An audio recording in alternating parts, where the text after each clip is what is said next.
हरिदास। राधे राधे दोस्तों, आप सभी का बहुत स्वागत करती हूँ मैं दीक्षा अपने चैनल दीक्षा विद स्टोरी में। तो दोस्तों, आज मैं आप लोगों के लिए ना लड्डू गोपाल जी की एक ऐसी सुंदर लीला कथा लेकर आई हूँ ना, जिसे सुन के आप थोड़े से हैरान हो जाएंगे और ये जो घटना है ना, आपके दिल को ज़रूर छू जाएगी। तो चलिए जानते हैं कि आज की लीला कथा कौन सी है। तो आज की लीला कथा जिन्होंने मुझे भेजी है, उन्होंने फ़तेहपुर के बड़े गांव से ये लीला मुझे भेजी है। उनका नाम है रूपा। रूपा जी ने मुझसे ये कथा शेयर की है। रूपा जी कहती हैं कि मैं बड़े गांव में रहती हूँ और मेरे हस्बैंड वहीं पर खाने पीने का छोटा सा स्टॉल लगाते हैं। और मेरी बेटी 7 साल की है, जिसका नाम चारू है, और वो अब स्कूल जाती है क्योंकि वो बड़ी है और वो फर्स्ट में पढ़ाई करती है। और दोस्तों, रूपा जी कहती हैं कि एक दिन मेरी बेटी चारू स्कूल गई हुई थी और वहाँ उसे लौटने में काफ़ी देर हो रही थी। तो जब वो बहुत ज़्यादा देर होने लगी तो मैं बहुत ज़्यादा परेशान हो गई। और जो बच्चे आ जा रहे थे, मैंने उनसे पूछा कि क्या बच्चों की अभी छुट्टी होने में टाइम है? तो बच्चे बताकर जाते कि नहीं, कोई टाइम नहीं है। और मैं उनसे पूछती कि क्या आपने मेरी बेटी को देखा? तो वो बोलते कि नहीं, मैंने आपकी बेटी को नहीं देखा। वो कहती हैं रूपा जी कि मैं बहुत ज़्यादा परेशान हो गई, तो मैंने अपने हस्बैंड से कहा कि चारू नहीं आई है। तो मेरे हस्बैंड ने कहा कि तुम रुको, मैं स्कूल में जा कर के देख कर आता हूँ। तो मेरे हस्बैंड, मैं दुकान पे बैठी थी और मेरे हस्बैंड जा कर के देख कर के आए, लेकिन वो स्कूल में नहीं थे। हमारी बेटी सरकारी स्कूल में पढ़ती है, लेकिन वहाँ पर नहीं थे, बच्चे जा चुके थे और वहाँ पर कोई टीचर भी नहीं था कि हम उनसे पूछ पाते। वहाँ पर एक चपरासी था, तो हमने उनसे पूछा कि ये बताइए, क्या आपने देखा है मेरी बेटी को? तो उन्होंने साफ-साफ इनकार कर दिया कि नहीं, मैंने आपकी बेटी को नहीं देखा। दोस्तों, रूपा जी कहती हैं कि मैं बहुत ज़्यादा परेशान हो गई। मैं तो बहुत ज़्यादा रोने लगी जब मेरे हस्बैंड आके मुझे ये बताएँ कि वो स्कूल में नहीं है। मेरा मन नहीं माना। मैंने उनसे कहा कि आप दुकान पर बैठो, मैं जा कर के देख कर के आती हूँ। फिर मैं पूरे रास्ते रोते हुए गई। रोते हुए मैं जा रही थी, लोग मुझे देख रहे थे, मुझसे पूछ रहे थे कि कहाँ भागी जा रही हो, क्या हुआ? मैं उन लोगों से कुछ भी नहीं कह पा रही थी, बस मुझे लग रहा था कि कहीं मेरी बेटी को कुछ हो तो नहीं गया हो। रूपा जी कहती हैं कि दोस्तों, मेरा दिमाग कुछ और चीज़ में चल रहा था, मुझे कुछ और चीज़ का डर लग रहा था, इसीलिए मैं रोते हुए और भागते हुए जा रही थी, क्योंकि मेरी बेटी बहुत ही मासूम है। वो बहुत ही जल्दी लोगों के झांसे में आ जाती है, जो उसे इस तरह की है। रूपा जी ने कहा कि मेरी बेटी इस तरह की है, इसलिए मुझे बहुत ज़्यादा डर लग रहा था। उसके बाद रूपा जी कहती हैं कि मैं रोते हुए स्कूल पहुँची।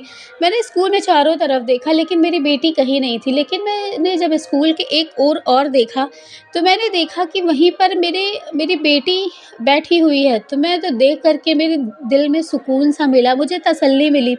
लेकिन मैं जब उसके पास गई, तो देख कर के ना मेरे रोंगटे खड़े हो गए उसे। रूपा जी कहती हैं दोस्तों कि वो जब अपनी बेटी को देखती है ना, तो उनकी बेटी ने वहाँ पर एक मटका रखा हुआ था। उन्होंने कहा वहाँ पर एक मटका रखा हुआ था, उसमें बहुत सारी चीज़ें रखी हुई थी और वही मेरी बेटी ने उठा कर के उसी में से एक बिंदी लगाई हुई थी, एक सिंदूर लगाया हुआ था और उसने हाथ में चूड़ी पहन रखी थी और उसमें जो भी उसने मिठाई रखी हुई थी, वो मिठाई खा रही थी। मुझे देख कर के वो हँसने लगी। उसने कहा, मम्मी ये देखिए, ये मिठाई है, मैं आप भी खा लीजिए, यहाँ पर रखा हुआ था, तो मुझे लगा कि मैं इस मिठाई को खा लूँ और मैंने ये चूड़ी भी पहन ली, जैसे आप चूड़ी पहनते हो ना, और मैंने ये सिंदूर भी लगा लिया जैसे आप सिंदूर लगाते हो। ये देख कर के मेरी आँखों से आँसू गिरने लगे। मैंने तुरंत अपनी बेटी को पकड़ के सारी चीज़ें जल्दी-जल्दी निकालना शुरू किया। मैंने उसकी चूड़ी हटा कर के फेंकी और मैंने उसकी बिंदी निकाली, मैंने उसके माथे के सिंदूर को साफ़ किया। उसके हाथ में जो मिठाई थी, मैंने उस मिठाई को भी हटा कर के फेंक दिया। मैं बहुत ज़्यादा परेशान हो गई, रोने लगी। मैंने उस घड़े को भी एक किनारे उठा कर के फेंक दिया। उसके बाद फिर मैं वहाँ से अपनी बेटी को लेकर के ना रोते हुए चली आई। जब मैं रोते हुए लेकर के आ रही थी ना, रास्ते में ही मैं बहुत ज़्यादा, मतलब मैंने अपनी बेटी से पूछा कि क्या बात हुआ? तो मैं ये ऐसे क्यों? तो उन्होंने बोला कि मम्मी, मेरी बेटी ने कहा, रूपा जी कहती हैं कि मेरी बेटी ने कहा कि वहीं रास्ते में ये सामान पड़ा हुआ था और मुझे लगा कि ये किसी का है, तो इसीलिए मैं गई और मैंने उसको छू लिया। उसके बाद रूपा जी कहती हैं कि मैं बहुत ज़्यादा परेशान हो गई। उसके बाद मैं तुरंत वहाँ से भागते हुए पुजारी जी के पास मंदिर में गई। मैंने पुजारी जी से बताया कि पुजारी जी, मेरी बेटी ने ऐसे-ऐसे घड़े में रखी हुई चीज़ों को ले लिया। तो पुजारी जी ने कहा, ये तो बहुत ही अपशगुन है, ऐसा अच्छा नहीं होता। किसी ने अपना उतारा कराकर वहाँ पर रख दिया था और आपकी बेटी ने उसको ले लिया, अब तो बस ईश्वर ही बचाए उसे। उन्होंने ऐसा कहा, फिर मैं घर लेकर आई। उन्होंने कहा कि अभी तो वो ठीक है, लेकिन अगर उसे कुछ भी होता है तो आप मेरे पास ज़रूर लेकर आइएगा। तो फिर रूपा जी कहती हैं कि मैं लड्डू को सॉरी उन्होंने कहा कि मैं जो है जब लेकर के जाती हूँ और उनको घर लेकर के आती हूँ अपनी बेटी को, तो मैं बहुत ज़्यादा परेशान हो जाती हूँ। मेरे हस्बैंड ये देख कर के वो भी बहुत परेशान हो जाते हैं। उसके बाद मेरी बेटी ठीक ही थी, तो मैंने फिर सोचा कि हो सकता है ऐसे ही हो गया होगा। बाकी ठीक है, कुछ भी नहीं हुआ था उसे। वो मतलब वो शाम तक अच्छे से खेली। खेलने के बाद जब रात को 12 बज रहा था, 12 बजने ही वाले थे, तो उन्होंने बताया कि मेरी बेटी को बहुत ज़ोर का बुखार आने लगा। बहुत ही अजीब-अजीब सी हरकतें करने लगी वो, बहुत ही अजीब तरह की आवाज़ें निकालने लगी। ये देख कर के मेरे रोंगटे खड़े हो गए। मैं तो बहुत ज़्यादा रो रही थी, मैं बहुत ज़्यादा रो रही थी। मुझे कुछ समझ में ही नहीं आ रहा था कि ये क्या हो गया है मेरी बेटी को। वो कहती है कि मैं बहुत ज़्यादा रोने लगी। उसके बाद मैं सुबह ही गई, सुबह ही मैं मतलब जब सुबह हुई तो मैं अपनी बेटी को लेकर के ना मैं वहीं पर पुजारी जी के पास गई, तो पुजारी जी ने मुझसे कहा कि क्या हुआ? तो मैंने बताया कि सारी चीज़ें ऐसी-ऐसी हुई हैं।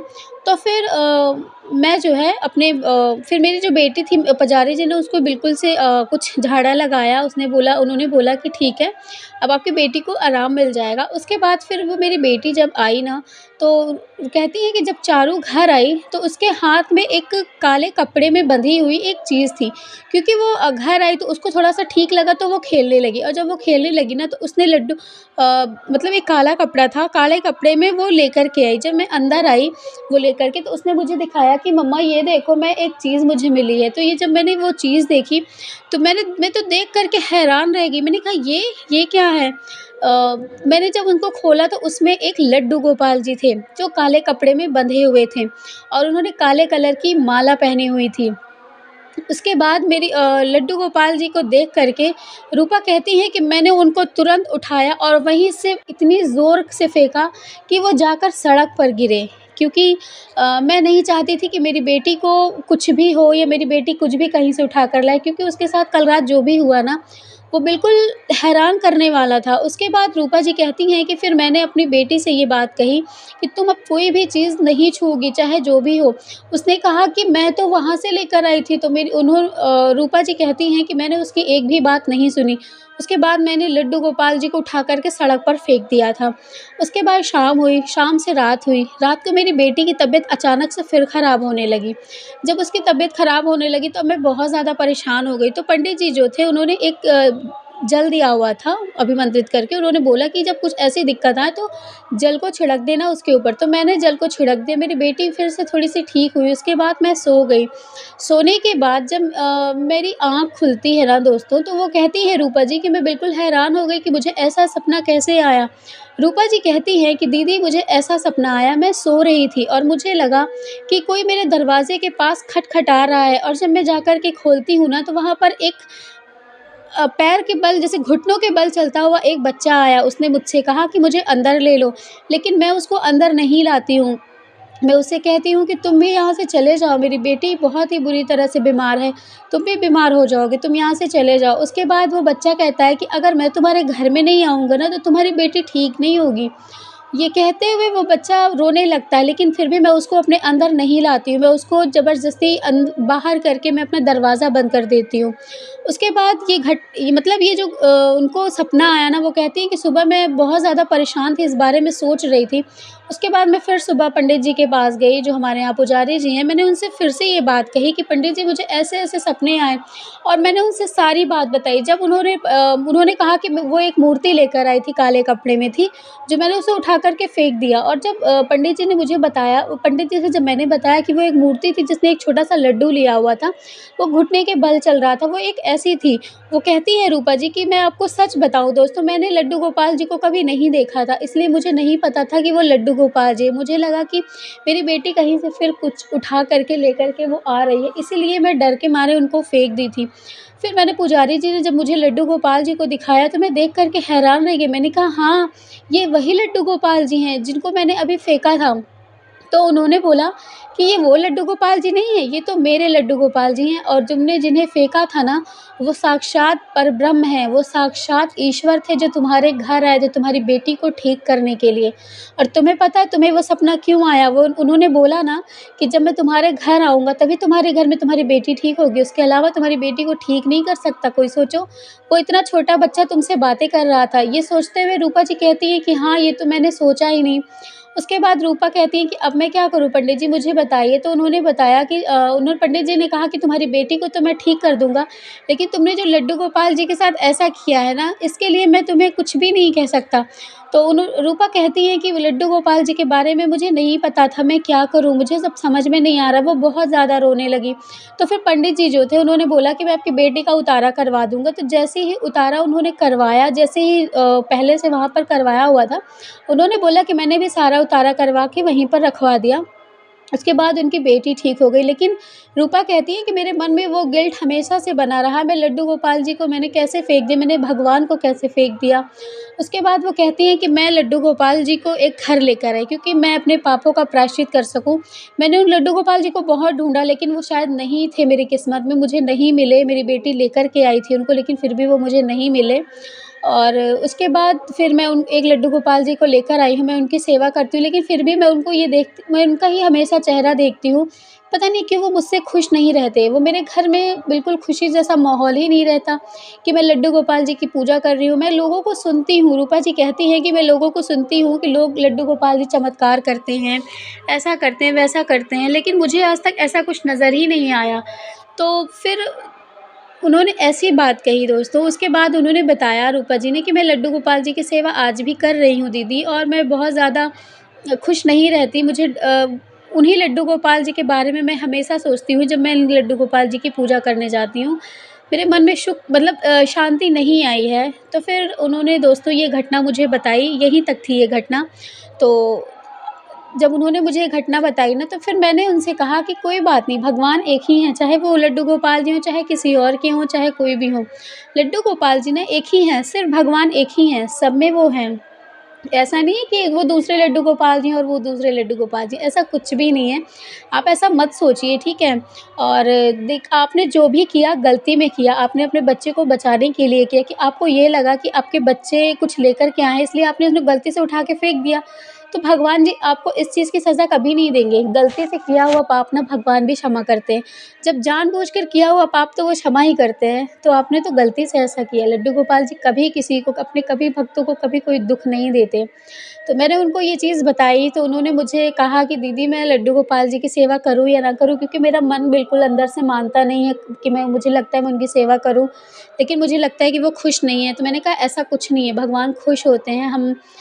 बस आप उनकी पूजा सेवा करिए, देखिएगा आप एक दिन आप भी खुश रहने लगेंगे और आपके लड्डू गोपाल जी भी। तो दोस्तों आज की थी ये बहुत ही छोटी-सी लीला कथा जो मैंने आपको सुनाई है, जो मुझे भेजी थी इन्होंने, रूपा जी ने। तो मुझे लगा कि मुझे ये चीज़ आपको सुनानी चाहिए, कि इससे आप लोग एक अवेयर ये इस चीज़ के लिए हो जाइए कि आपके जो बच्चे हैं जो इधर-उधर जाते हैं ना, तो आप लोग भी थोड़ा-सा इस चीज़ के लिए ध्यान रखिए कि बच्चे कहाँ जा रहे हैं, कुछ चीज़ छुएँ ना। आप उनको इस चीज़ के लिए बताइए, क्योंकि जो ये घटना इनके साथ हुई है ना, ये बहुत ही दर्दनाक थी दोस्तों।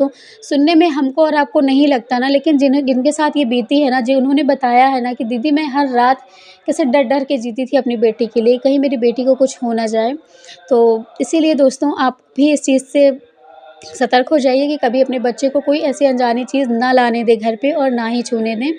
तो दोस्तों आज की थी ये घटना, और थोड़ी-सी अगर आप लोगों को बाहर की अगर आवाज़ आ रही होगी तो मुझे माफ़ कीजिए इस चीज़ के लिए, क्योंकि बगल में ही ना हमारे यहाँ रामायण हो रहा है और उसी की आवाज़ आ रही होगी आप लोगों को, तो उसके लिए आपको दिल से मैं सॉरी बोलती हूँ।